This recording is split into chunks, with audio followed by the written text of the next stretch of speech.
Rupanya airbag di mobil yang ditumpangi Vanessa Angel dan Bibi Ardiansyah semuanya berfungsi baik. Semuanya mengembang saat terjadi kecelakaan naas di Tol Jombang menuju Surabaya pada 4 November lalu. Karenanya, ada 3 orang selamat dalam kejadian tersebut.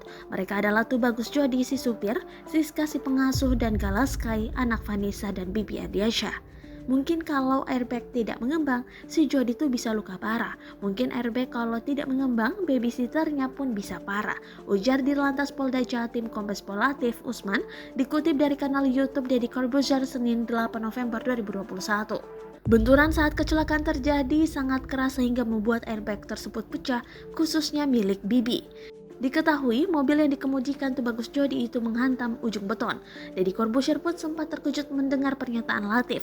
Latif lalu menjelaskan lagi bahwa airbag di sisi kiri pecah sehingga menyebabkan tak adanya perlindungan untuk Bibi serta Vanessa yang duduk di belakangnya.